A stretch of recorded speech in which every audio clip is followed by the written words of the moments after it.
I had a Facebook friend this last December that I don't really know who he is. That's how Facebook friends kind of work sometimes. You don't know. He lives in Canada or something. I don't know how you became Facebook friends.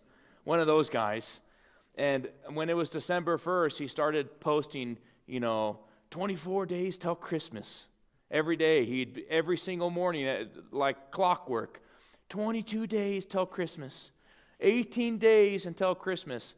I'm like, okay, that's kind of cool. I could get behind this guy. I appreciate it. And then Christmas came, and he posted, here it is. And then it was the day after Christmas, and no kidding, he posted 364 days until Christmas. And so then I thought, I think this guy's a little weird. Like, why is he so fired up? And he keeps every day, that's what he does. I don't know who this guy is. I want to know him now. He's an interesting guy. But he's going to have to learn how to wait a little bit. And my kids are the same way. Like, Dad, how many days until my birthday? Like, I don't know, son, like 170? That's a bit. What about Easter, Dad? How many days till Easter? I don't know. You got to wait. It's coming. Just wait. And I think about, I look back on my time with the Lord, and even immature early days, but even further in, I have such a struggle with waiting on God. And I find that to be very common. It is a common struggle that we share, is it's difficult to wait. I think back when Holly and I very desperately wanted to be married. And I saved up a bunch of cash, and I was going to try to propose, and then my car started breaking down, and an engine went out, and then the transmission went out, and everything else went out. And I spent all my savings, and I couldn't get married. And I remember going out to the beach. I lived at the beach at that time, and I was so mad at God. Every night, I'd say, Lord, what is the deal? This is your fault. I wanted to get married to this young lady. Now you're not letting me. And then in the morning, I would go back out to the beach and say, I'm sorry, Lord, for last night. That was kind of rude and disrespectful. And then that night, I'd be back out there complaining. And it was, I kid you not, I prayed angrily to the Lord every single night for weeks and months because I was unable to be married to Holly. And within 3 months after that started, we were married. It happened so quick. And it happened through a series of events, people from church helping us, and other things lining up perfectly. But I look back on that, and I think, man, I wish I just would have waited instead of complaining or trying to figure things out. We've been in so many situations where, our one car breaks down or something like that, and you're frustrated at God, and you're trying to go and you want to go try to figure something out, and you get into trouble doing that. It's better to wait. I remember our son Titus needed a certain helmet because his head was misshaped when he was born. And so that he needed this really expensive helmet because anything in the medical industry is just ridiculously expensive. And it's just a foam helmet, but it cost $10,000. And we didn't have $10,000, and I remember being mad at the Lord, and I wish I would have just waited because he worked it all out. He somehow, some way, he always finds the answers for you. He will work it out. You have to wait. We don't want to wait. He will answer. I think of so many times in ministry, and even now today, it's still hard for us to wait. It's hard for me to wait, and it's necessary. You have to learn how to wait. And by the way, if you want a definition for that, what do we mean by waiting? We mean patiently trusting in God. That's what we mean. To patiently trust in God. You might say it's patient reliance because He has what I need. I'm insufficient. I have to wait for Him to meet my need. That's what we mean. And there's not really any good alternatives to this, by the way. The reason why it's so necessary that you learn how to wait on God is because all the alternatives are bad alternatives. The alternatives is you're going to figure it out on your own. Since when has that ever worked for you? It doesn't work. What are you going to do? Strong arm your way in to the problem, and you're going to make the problem worse. You're going to go into a bunch of debt or ruin a relationship or burn something down. We've all been there. We've all done that.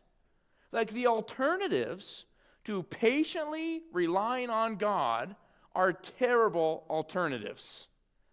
And so I think about all of this as we study the fall of Jericho, because what we're going to see is God gave them the victory in a strange way. But there was no other option. They would do it God's kind of weird way, or they wouldn't do it at all. The alternative to not listening to God in their attack on Jericho would have been defeat. There's no way they would have been able to defeat this city. It was an undefeatable city, if you would. An ancient fortress known to the world. There was no way it would have fallen. They had to wait on God. And so if you would, look at verse 1 and 2 just again. It says that Jericho, what it says is, it was fortified and shut up. It was secure. You know, again, this is an ancient fortress. It was a fearful thing to many. And verse 2, the children of Israel seen Jericho locked down, the gates closed, everything is shut up, no one's going or coming in. And God says to Joshua in verse 2, see, look, I've given you Jericho. I've given you the king and even all the mighty men. You know, you might even say this, Jericho was given to Israel almost in a past tense way. God says this. Like, hey, look, Joshua, you won. Without ever even entering the gates, they won. Without ever shooting an arrow, they won. How? God. Now, they will reap the fruit of this when they wait on him. They have to wait. In the same way, God's won great victories in your life, and you need to wait on him. God has provided for you in great ways, and you have to wait on him. Trust in him. It's a frustrating thing, but you need to learn how to do it. You need to learn how to wait. You know, Jericho, God saying, look, I've given it to you already. It's exciting, but they still have to wait a little bit. You know, Jericho regarded as the best defended city in all of Canaan. This was the most difficult city for them to try to come against. This is the first stop. The hardest city is the first one. And yet we read this city is on high alert already. You know, they heard about the Israelites. The Canaanites were terrified. You remember Joshua chapter 2. Rahab said that all the men of the city, their hearts melted in fear because of God's people. They were terrified. You know, they knew about this. They knew that the spies came in. They were scared. And almost 40 years ago, what's interesting is Israel was the ones who were afraid of Jericho. That first generation, unbelieving, they came in Numbers 13, and they came back to Moses, and they said, these cities have strong fortified walls. Who are they talking about? Jericho. Jericho had 2 walls, immediate military defense, very uniquely structured, which is why it would not fall to any invaders. It was a well-fortified city. So that's what they tell to Moses in Numbers 13. We can't go in. Jericho, look at the fortified walls. You know, this is the most fortified, strong, defended city in this region. And get this, I want to remind you, by the way, get who is speaking here right now in Joshua 6:2. This is what we believe to be Jesus is saying these words. If you remember last week, Joshua 5, the commander of the Lord's armies confronted, met, and spoke to Joshua. And it is him right now, most likely, giving these instructions to Joshua, perhaps in this very same conversation. That Joshua 5 and 6 are one conversation merged. They're still talking. Jesus is still talking, this commander. And it's Jesus in Joshua 6:2 who says, I have given Jericho into your hands. Despite all the walls, all the defense measures, Jesus is boldly telling Joshua that this battle is already over. It's already won. God's already been the one here. Again, speaking in past tense, Jericho has fallen, Joshua. Take heart. Now, you need to wait to see the fulfillment of that. Are you willing to wait to see the fulfillment of what God's going to do? You have to learn how to wait to see this. Otherwise, we become short-sighted, nearsighted, if you would, and we lose heart and we become discouraged. So, verse 3, here comes the weird instructions that Jesus is telling Joshua. It says this, 3 through 5. You need to march around the city, all you men of war. You shall go around the city once, and then you should do this for 6 days. And then it says, the 7 priests shall bear 7 trumpets of ram horns before the ark. And on the 7th day you will march around the city 7 times, and the priests shall blow the trumpets. And it shall come to pass, when they make a long blast with the ram's horn, and when you hear the sound of the trumpet, that all the people shall shout with a great shout, and the wall of the city will fall down flat. And the people shall go up, every man straight before him. Here is the weird plan. How are you going to defeat this city? March around it. That's what he tells them. God's command, it's plain, but it makes no military sense. It's not a good plan. You might even say you can come up with a better plan. So you think.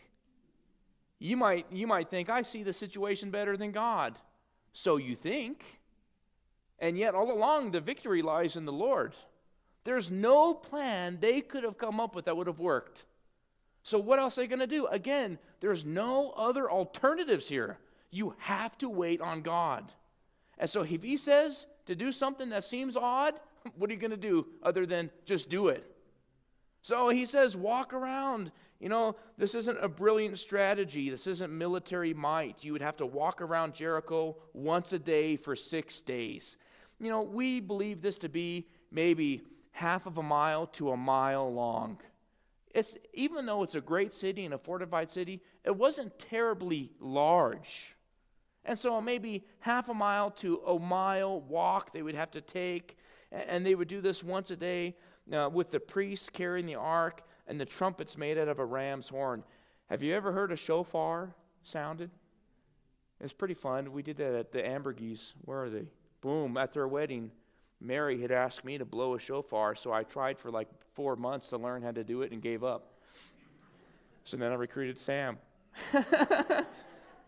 Sam plays slide trombone. I don't know if you knew that. So he knows how to play shofar. So boom, it's a pretty unique noise to have the priest all unified and playing a shofar. It's interesting. It's power. It's a declaration. And each day the priest would sound the horns when they were marching. But get this, everyone else was commanded to zip it. No talking. There will be no talking. Here's a word for someone. Stop talking. You want to win? Let the Lord do it. There's no speaking here. You want victory in your life? Just zip it and let the Lord take care of things. So he tells them very plainly, do not talk. The only noise is coming from the priests. They will blow their trumpets.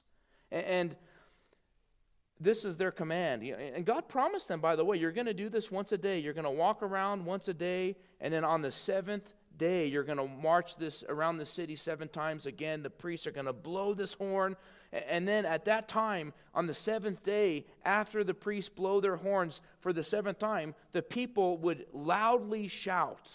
This is the only noise that they are to make at this point. And when the horns are blown and the shouting happens, God says that these formidable walls of Jericho would collapse. Once again, this is the only plan that we have, is God's plan. There's no other way to victory other than God's plan. Whether you think it's a good plan or not, this is all you have. Whether you agree with it or not, this is the one we're going with. You want to defeat the formidable walls of whatever it is in your life? There is a way to do it. You need to be obedient to God. And so this is what they do. 6 days, they're marching. And think of this. This is why we're talking about waiting on the Lord. 6 days and nothing happens. You would get impatient. You might even begin to feel like this is silly. Have you seen the theologically sound VeggieTales episode of this? the little peas on the wall, they start mocking Israel. What are you doing? You're marching around again, and they throw slushies at them. It's spot on. But I mean, there's got to be some of that on both sides. You have to feel a little silly. Like, oh no, here comes Israel. What are they going to do? Oh, they just walked around our wall and went home. Oh man, day 2, here they come. What are they going to do? They just walked around the walls again. Day 3, okay, maybe they won't attack us. Maybe they're just going to march. Day 4, day 5, day 6. 6 days and nothing, but get ready because the 7th day is coming. And I feel the same for us tonight. That you're waiting, and you're waiting and waiting and waiting. Get ready for the 7th day. God brings fulfillment. He brings things to completion. And there might be 6 days of buildup, but He will accomplish His will in your life. The end goal will be met. You need to wait the 6 days. How painful is that? So, in Psalms, in Proverbs, and in so many other books of the Bible, we read very uncomfortable words when we say, wait on the Lord.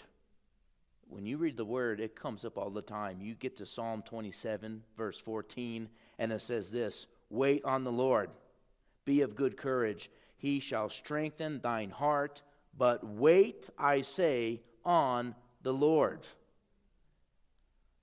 But Lord, it's taken 4 days, 5 days, no results. 6 days, no results. Keep waiting. Keep waiting.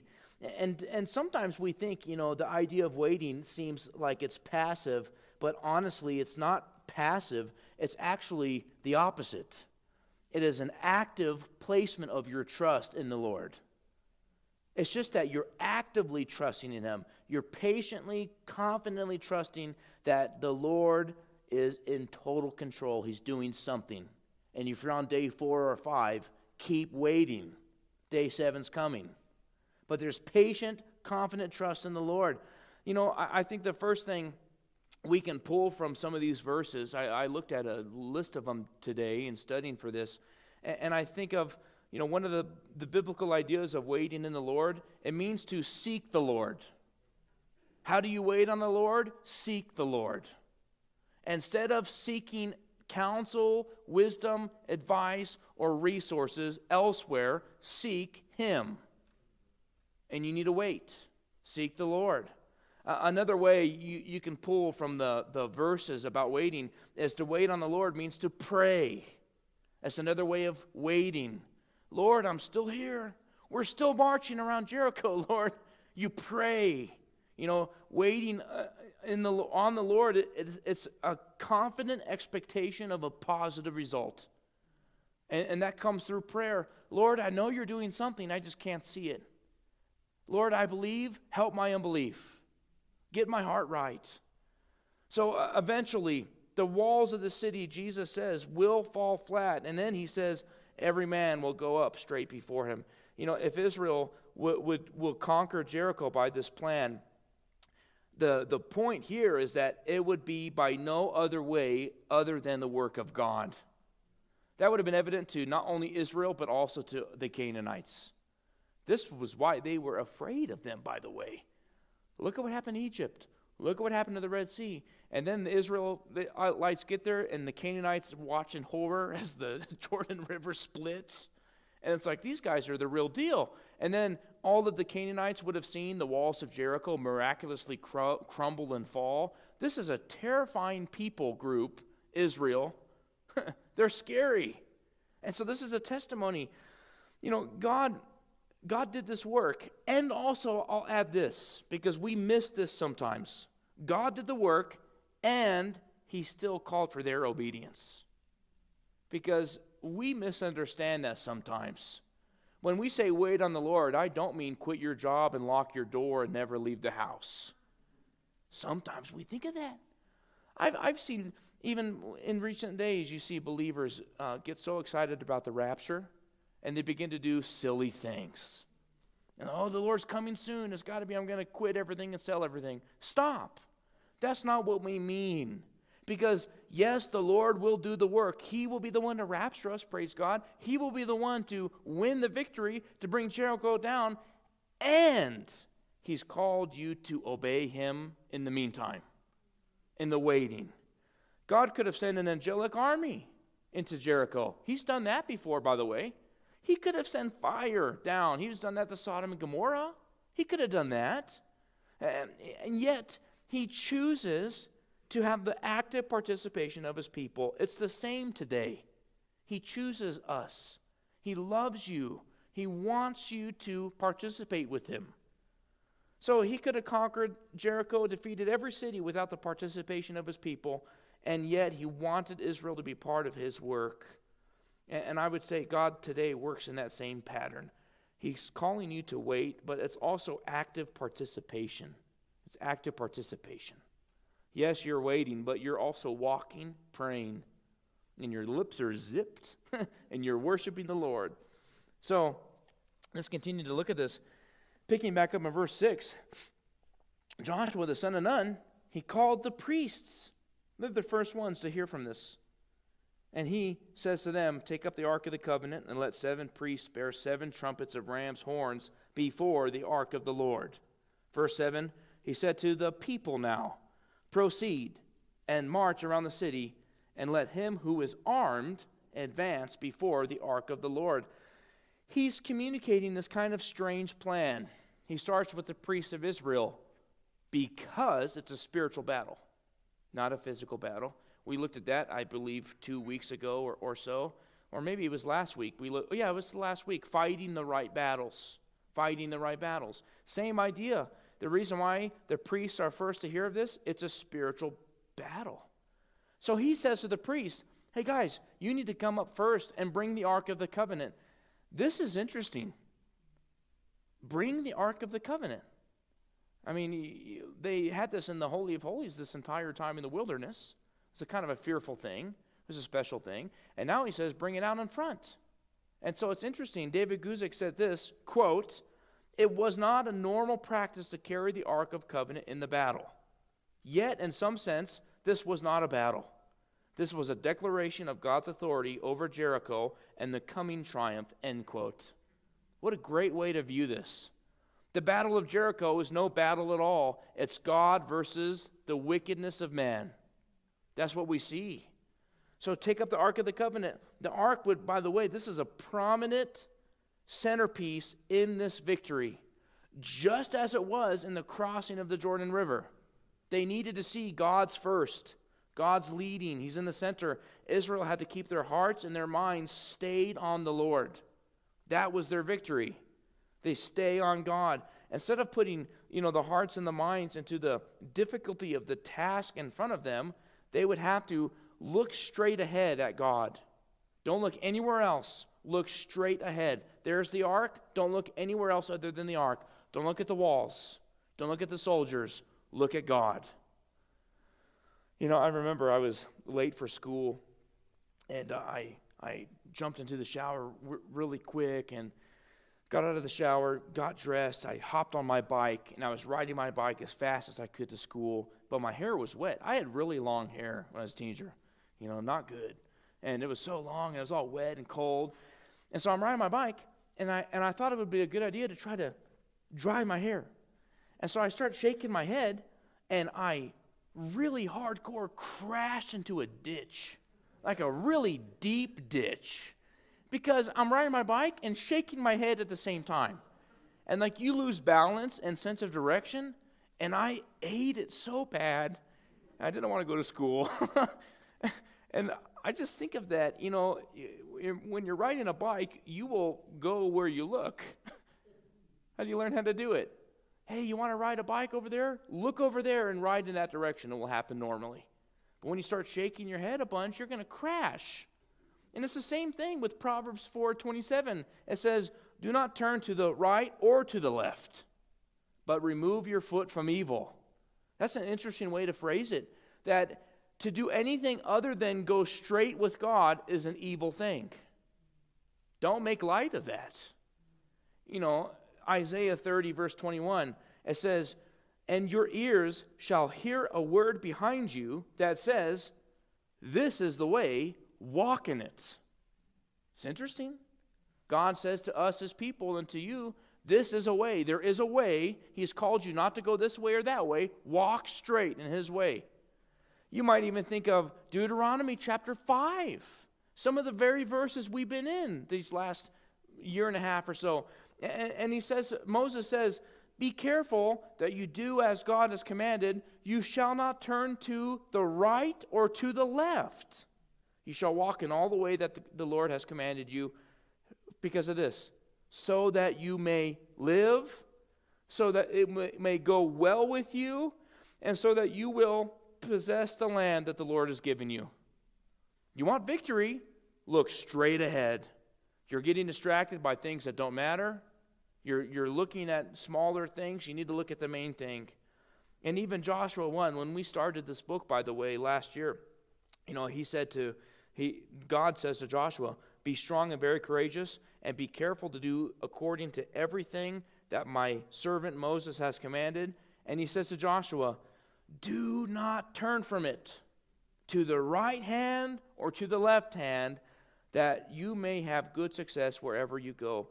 I think of how much this applies to you and I tonight. Stay focused. Stay focused. You want victory? Wait on the Lord, but also do this. Stay focused on the Lord. Get your eyes back on Him. Don't get distracted. Stay focused. Pastor Greg Laurie said that he got to spend some of the last moments with Chuck Smith before Chuck Smith breathed his last breaths and died. And he said that in those last moments, he asked Pastor Chuck Smith, hey, do you have any advice for me? You got a word of encouragement? And he said, Chuck Smith told him, Greg, stay the course. And Greg said, that's it? You don't have anything else? And he said, as he thought about it afterwards, and as the years went on, Greg Laurie says that advice, stay the course, has become the most meaningful, most powerful advice that anyone's ever given him. Stay the course. Well, this doesn't make sense. Stay the course. This seems silly. Nothing's happening. Stay the course. But we've been doing this for days and days and days. Stay the course. Maybe things are even getting worse. Stay the course. That's what we read. Wait on the Lord. Stay the course. So verse 8, here's where it all comes down. So it was Joshua. He spoke to the people that the 7 priests bearing the 7 trumpets of rams before the Lord advanced. They blew the trumpets, and the ark of the covenant of the Lord followed them. So the armed men went before the priests who blew the trumpets. The rear guard came after the ark, while the priests continued blowing the trumpets. And now Joshua had commanded the people, saying, you shall not shout or make any noise with your voice, nor shall a word proceed out of your mouth until the day I say to you, shout, then you shall shout. So he had the ark of the Lord circle the city, going around it once. Then they came to the camp and lodged in the camp. And verse 12, Joshua rose early in the morning, and the priests took up the ark of the Lord. And verse 13, the 7 priests bearing the trumpets of the ram's horns before the ark of the Lord went on continually. They blew with the trumpets, and the armed men went before them, and the rear guard came after the ark of the Lord, while the priests continued blowing the trumpets. And then the second day, they marched around the city once, and they returned to the camp, and they did this for 6 days. I think it's interesting and worth noting that Joshua didn't hesitate to do what God had told him to do. There's no argument here with the Lord. There's no negotiating here with the Lord. God spoke, Joshua did. Maybe you would say that's the definition of Christian success. God speaks, you obey. You listen, you will succeed. God spoke. Delayed obedience is often the cause of such frustration for us. When you delay in your obedience to what is clearly commanded by the Lord in His Word, you will become frustrated. You will become stuck in the middle, lukewarm, gray, whatever it is. It's a frustrating thing. And so they're commanded to take their shofars and to blow these big ram's horns and all of this. and they're marching around for 6 days. The people of Jericho saw the Israelites marching. And maybe some you might pull from Joshua chapter 2, some might have understood what this meant, that they were coming under judgment. It would seem from Joshua 2, from Rahab's conversations with the spies, that Jericho was terrified of the coming judgment. They knew something was about to happen, and they were afraid. Something was going to happen. You might even say, though, maybe they weren't afraid. Maybe they were arrogant. That's what the VeggieTales episode portrayed. Like they weren't afraid of them at all. They thought they were being totally silly. Whichever way it was, we don't know for sure, but it still took courage for Joshua to obey. It took courage for Israel to do this. And you might even think of how vulnerable they were. It's interesting that the Lord would ask them this of his people, but he did. It put them in a vulnerable position. Who's to say they weren't throwing rocks or launching arrows or what have you? It's a vulnerable thing. And yet, obedience often will put you in a vulnerable position because it displays God's majesty. He will allow your weakness to be revealed, so his strength in your life is unmistakable. He will allow the weakness of a marriage to be revealed so that his strength can bear testimony in and through that marriage to others. Like, oh man, your marriage is so great. Actually, it wasn't. And God came in and intervened. You're so great. How'd you? Actually, I'm not great. I was so beaten up and lost, and God came in. And how are you so strong in this area, brother? This is actually my weakest area, and God magnifies his strength in my weakness. That's how he works. And so much of that is happening right now.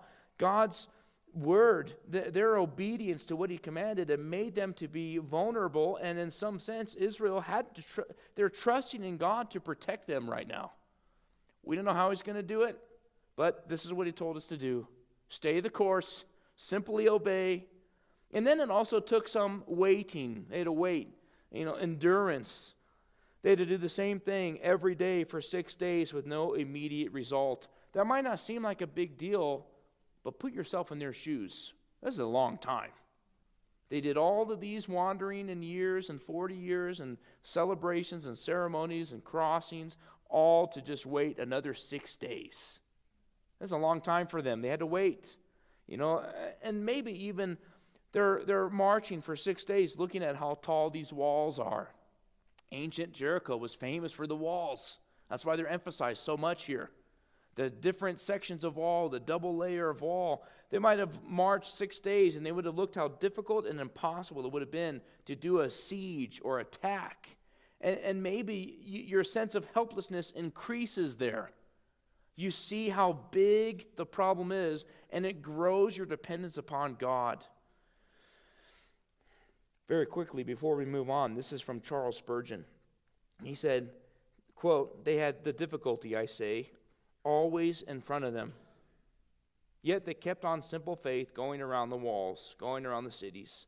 And he said, sometimes we get in the habit of shutting our eyes to difficulty. That will not do. Faith is not a fool. Faith does not shut her eyes to difficulty and then run ahead, foremost against a brick wall. Never. But faith sees the difficulty, surveys it all, and then faith says, my God will help me to leap over this wall. End quote. I love that. Faith doesn't ignore the problem, but faith acknowledges God's greater. I think of David running to face Goliath because he defied the name of God. It was an offense to David as a young man. How dare he speak of our God that way? And David defeated Goliath in the name of the Lord. That was the difference. Everyone else fought for their own strength and valor or for the king. David said, no, he's defying God. How dare he? Does he not know who our Lord is? And God used that little boy's stone to defeat a giant.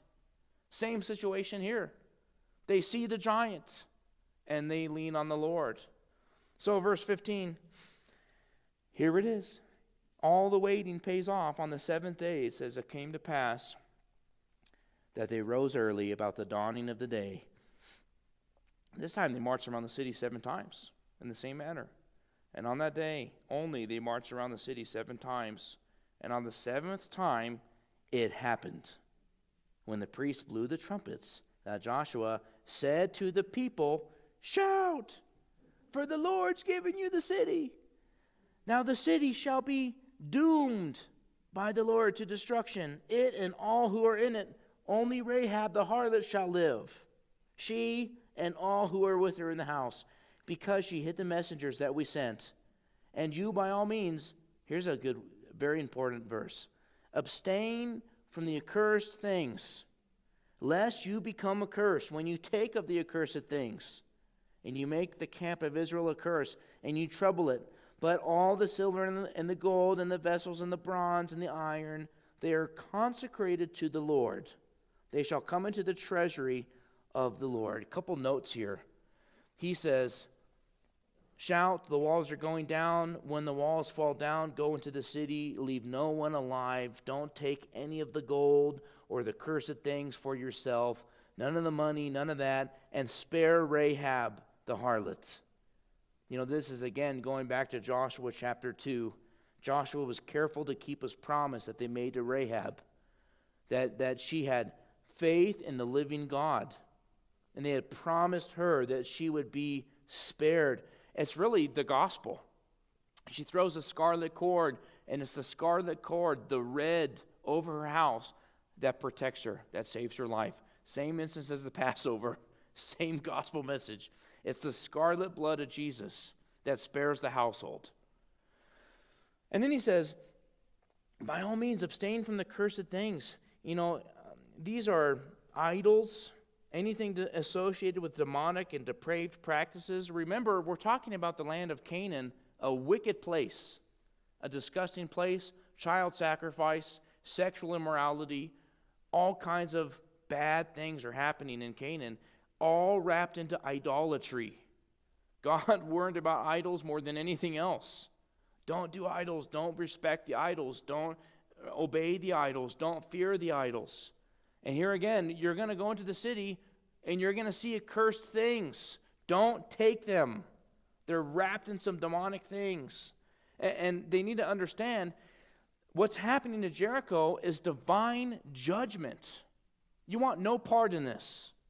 Don't participate in divine judgment.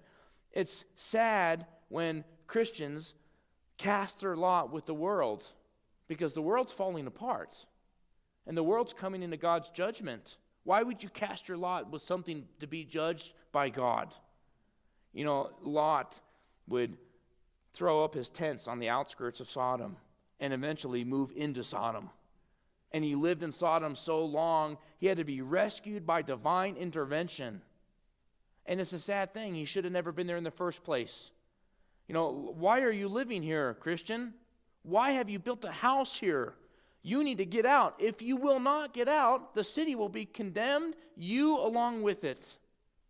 There's some severe things happening to Jericho. They can't forget this is judgment from God for everything that they demonstrated in demonic practice. And so they would have no part in this. The Christian has no place in the world. You have no part of the idols that are worshipped. No part in pornography. No part in alcoholism, abuse, slander, gossip, lies, demonic deception. Whatever it is, the Christian isn't aligned with those things. We are called, very literally, to break agreement with the world. You break agreement with those things. So that's why he says, you're going to go into the city, don't take these idols. You are not in agreement with these things. Don't touch them. News or foreshadowing Joshua 7, we're going to see that Achan took some of the accursed things and it brought defeat into Israel. Same thing with us. You cast your lot with the world, it brings defeat. You build a house in Sodom, it brings defeat. You know, it's going to impact you. It's going to have a negative thing. He also says this, though, don't take any of the spoils. And this is very important. It says all the gold, bronze, silver will go to the house of the Lord. Why? First fruits. First fruits. This is the tithe. This is the first fruits. This is the first city that they are conquering. They are to have no hand in the spoils. It's coming, by the way. The cities that they conquer after, God says, take the spoils home. Take the new clothing and the money and everything. Take it home for your families. Your families will be blessed. But not here in Jericho. This is the first fruits. It belongs to God. Very first city, all the valuables, they go to God. So, verse 20, the people shouted when the priest blew the trumpets, and it happened. When the people heard the sound of the trumpet, that the people shouted with a great shout, and the wall fell down flat. And the people went into the city, every man straight before him, and they took the city. And they utterly destroyed all that was in the city, both man and woman, young and old, ox and sheep and donkey, with the edge of the sword. But Joshua had said to the two men who had spied out the country, go into the harlot's house, and from there bring out the woman and all that she has, as you swore to her. And the young men who had been the spies went in. They brought out Rahab, her father, her mother, her brothers, and all that she had. So they brought her, all of her relatives. They left her outside of the camp of Israel. But they burned the city and all that was in it with fire. Only the silver and the gold and the vessels of bronze and iron they put in the treasury of the house of the Lord. And Joshua spared Rahab the harlot, her father's house, all that she had. So she dwells in Israel to this day, because she hid the messengers from Joshua who were sent to spy out Jericho. Again, what a picture of the gospel that is. You lived in a condemned city. You lived in a condemned kingdom. And yet by faith you are rescued. You are brought out of that condemned kingdom. You are brought out of the kingdom of this world, and you are lumped into God's family. You're brought into God's safety and security. And think about this. Rahab was a prostitute. I mean, what a horrible life. And this is a sad thing about Jericho. Don't make the mistake of thinking this is some great city. It's a wicked city. A sad city. A wicked, dark city. Rahab was caught up into this. And yet she demonstrated her faith in many ways. God saved her because of her faith. And she was brought into salvation. She believed of the reports about God. That's faith. This is all from Hebrews 11. She declared the truth about God. She sees the greatness of God, of Israel. She chooses God over the gods of the Canaanites. You know, in some way, she's choosing to forsake the gods and the values of her culture. She receives the Israelite spies. She hides them. She refuses to turn them over to the Canaanite city. And then she's asking for the salvation of her and her family. And she persuades her family to trust in the God of Israel. She makes her home a place of faith as instructed. She leaves Jericho behind, and she becomes part of the people of God. Is that not the gospel? You've left the people behind. You've left Canaan behind. You've left the idols behind. And you're part of the people of God. We're all here tonight as one body. You've been brought here by the Lord to be part of the people of God. She ends up marrying a man. I believe it's Salmon. And that's Obed, Jesse, David. It's all Jesus is part of Rahab's line. It's King David. Rahab's all part of this. You go from the worst of the worst to the best of the best. To prostitution, poverty, and idolatry, and wickedness, grossness, to purity, righteousness, stability, strength. It's such a beautiful picture that we have of the gospel. So, Jericho falls. Everything's crumbling down. They save Rahab. Verse 26, Joshua charged them at that time, and he says, "Cursed be the man before the Lord who rises up and builds the city of Jericho." Everything's destroyed at this point. This is after the fact. "And he shall lay its foundation with his firstborn, and with his youngest he shall set up its gates." It's a curse that he pronounced on the city. Verse 27, it says that the Lord was with Joshua, and his fame spread throughout all of the land. It's interesting that Joshua gives this curse against Jericho. He says, no man will build this city without being cursed. You know, the most formidable city of Canaan, It was the first city to fall under God's judgment, and there was a special curse set on anyone who dared to rebuild the city. Here's what's weird. 1 Kings chapter 16, this guy comes along and rebuilds Jericho. And the curse was fulfilled. He lost the lives of his children in building the city. That's 1 Kings chapter 16. He comes, his name is Hiel, and he builds Jericho again. And Hiel and his firstborn son and his youngest son, they perished in the rebuilding of Jericho in fulfillment of this curse. Isn't that wild? It all connects. It all comes back. I love that last verse, by the way, verse 27. The Lord was with Joshua. You know, you want to know Joshua's victories because the Lord was with him.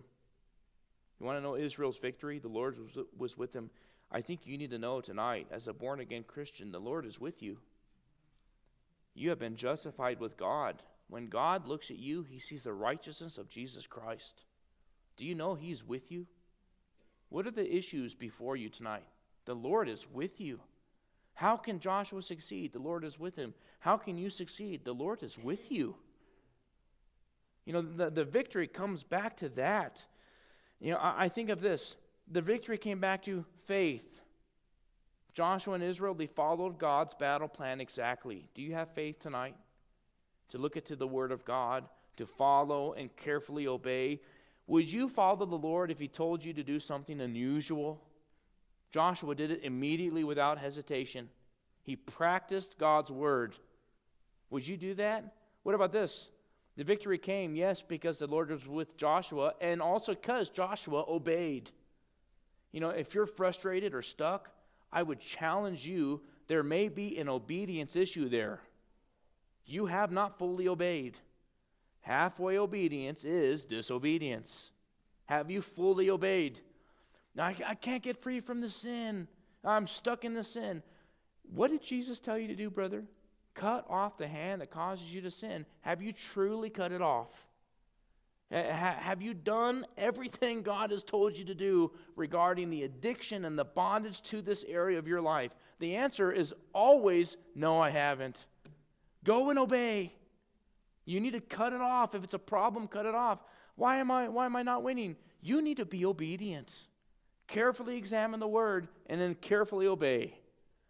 What about this? We see Joshua's faith, we see their obedience, but there's courage here. These are some scary things that God's asking them to do. They were very courageous. You're called to be courageous. Christians are not to be soft and weak. I believe that to be a worldly stigmatism. That's something that the world projects on Christianity. You're not to be weak. You're to be courageous in the Lord, to be bold, to stand up for what God stands for, to be a bold. Israel followed God's plan despite the danger that it posed. You know, they were courageous. I think of this too. They had endurance. They were willing to wait on God. They followed God's plan over a period of time. It might seem like nothing's happening, but the seventh day is coming. Will you learn how to wait on the Lord? Walk in that endurance. You know, you might even say they learned trust. Israel did not rely on their own wisdom. It is so interesting to me how much we rely on our own wisdom. We rely on familiar methods. And all along, the victory comes when your trust is placed on God, not human ingenuity. Nobody could take down Jericho. Remember this, it's a fortress to be reckoned with. You can't fight this city, and God's the one that brought it down. No man can do it. God did it. Where's your faith? Where do you put your trust? You know, we read those George Mueller books, and they almost seem unbelievable. George Mueller, he was overseeing this orphanage and in 19th century England, and some crazy things happen. Again, it's so wild, it's almost hard to believe, and yet I believe it because that's how good God is. And he has these, children in his orphanage, and they have no food. They have no money. And he would never ask people for money. He would pray. George Mueller was a man of prayer. He prayed. He prayed. And he said there was a specific morning where even though they prayed, there was no food. He stayed up the night before knowing when the kids woke up for breakfast, there was not a scrap of food in their building. And so he stayed up praying all night. Lord, help us. Don't help me, Lord. Do it for the kids. Help the kids. There's no food. And so he woke up and went downstairs after laboring, and the kids are there, and they all sit at the dinner table, the dining table for breakfast, and there's nothing to be served. And yet, George Mueller still asks them to bow their heads and close their eyes, and he, in front of the entire orphanage, he thanks God for the meal that wasn't there yet. And he says, Lord, thank you for providing for us. Amen. And it was in that instance, a baker knocked on their door after they had prayed. And the baker said, I couldn't sleep last night because God had told me to bake bread for your orphanage. So your night of prayer was not in vain. Because you stayed up praying, God woke up this baker. And this baker, stirred by the Lord, baked bread for the entire orphanage. And so George says, as he's having conversation and receiving the bread, and the older kids are helping to bring in the loaves of bread, a milk cart breaks down right in front of them, right in front of their house. And the milk guy with the cart, he says, my cart is too heavy, and I need to offload the milk, and I need to fix the cart. Can you use the milk? And they bring in this free milk and bread into the orphanage, and every child under the prayers of George Mueller went to school with full tummies. As hard as it seems sometimes to wait on the Lord, I would say it's more difficult not to wait. Again, what is your alternative? What's your alternative? You're waiting on the Lord. Lord, where's the food? Just keep waiting. He's going to do something. George Mueller has there's no alternatives here. What are you going to feed the kids? Wood and dirt? No. Wait on God. It's harder not to wait. Haven't we learned that already? It's harder not to wait. Wait. Don't make your own way. It ends in frustration.